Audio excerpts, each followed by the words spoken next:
Well, if they took Willis, they would essentially be saying that they're going to basically redshirt him for a year, right? And they'll go with Rudolph and Haskins for a year while Willis learns. I mean, that's essentially what they're doing is punting it down the road a year. You would have to, right?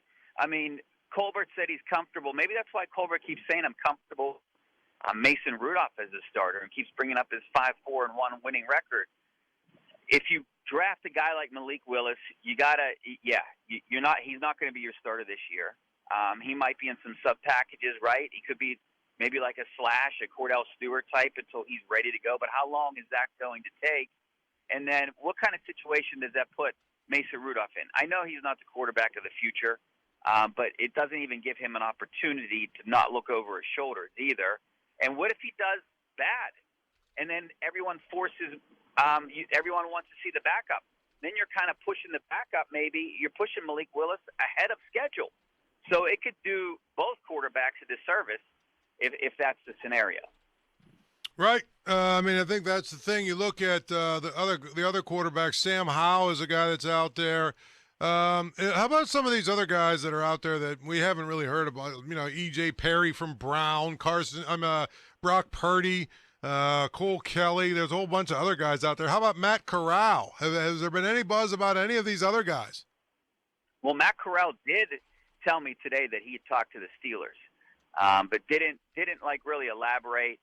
Just said, hey, it would be nice to be able to replace, a Ben Roethlisberger, following his footsteps. So we know that Matt Corral met with them. I mean, they're meeting with 45 players out here, 20 minutes each, and they're not going to meet with the same guys they met with at the Senior Bowl. Now, I do know that they met with Carson Strong here yesterday, the Nevada quarterback, which, I mean, that's intriguing because I think knowing the Steelers and just how the vibe that I'm getting, that they would probably take best available need in the first round because they still can compete. They still are competitive. Even talking to NFL insiders out here, they're basically saying, hey, if they go out and get a veteran quarterback, they can compete still. And then maybe if you fill some of those holes throughout the draft, maybe you get that quarterback. Maybe a guy like Sam Howell falls into the second round. Maybe a guy like Carson Strong you can get a little bit later, right? I think if they're going in any direction with a quarterback, I personally think that they're going to go out and get a veteran, whether it's Mitch Trubisky or Jameis Winston. I know you're the fan over there loves Jameis Winston. They're either going to get one of those guys, someone like that, that they can afford because they got about 35 million this year. And then if you get a quarterback that you can take a chance on in the second round, then you do it. I don't think Malik Willis will ever be there in the second round. He might be the first quarterback off the board.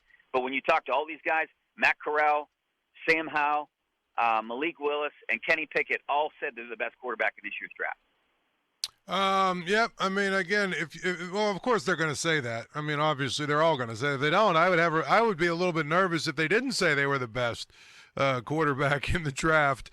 The Steelers, to me, they seem to like some things about these other guys, but Kenny Pickett is obviously a guy that many think will be the first quarterback drafted, although I've heard in recent days some people think he might not even go in the first round. I don't know. You were out there for a few days. What is the buzz around him? So if you go by the people surrounding these quarterbacks, the media members, the people that are there in these interviews and the scrums, and Kenny Pickett had the most people around him. So that just tells me there's a lot of buzz. There's a lot of hype. There's no doubt in my mind that he's going in the first round. Just because if you notice, like everyone kept saying, this quarterback class isn't good.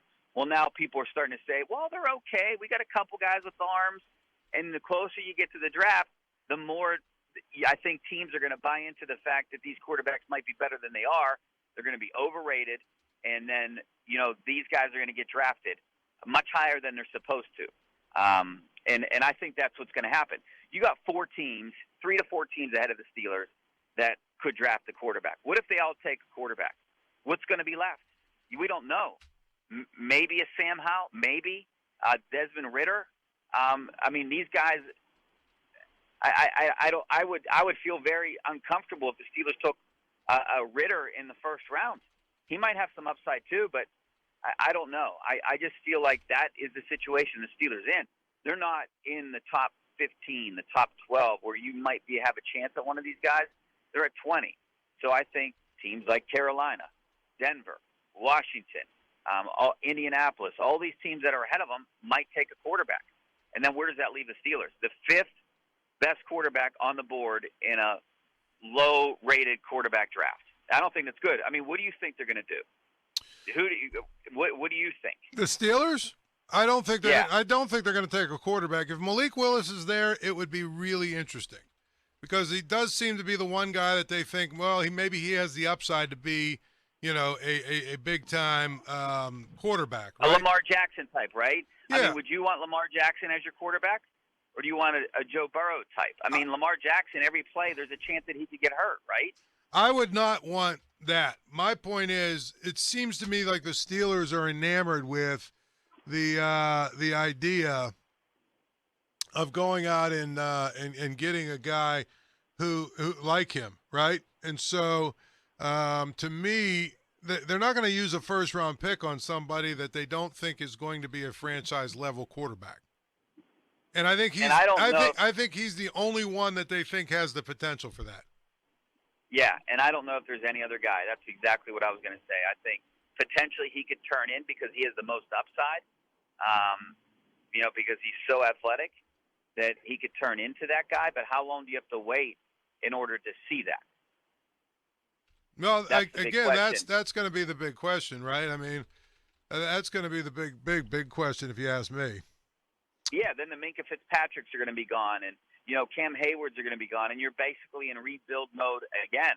Right now, you still have some pieces, and if you surround those pieces with the $30 million that you have to spend, you're going to put a formidable team out there that can compete. And if you go out and get a veteran quarterback that can compete with Mason Rudolph, you might be able to win games with defense, low-scoring games. You might be able to get the job done, get into the postseason, and you never know what happens. Yeah, exactly.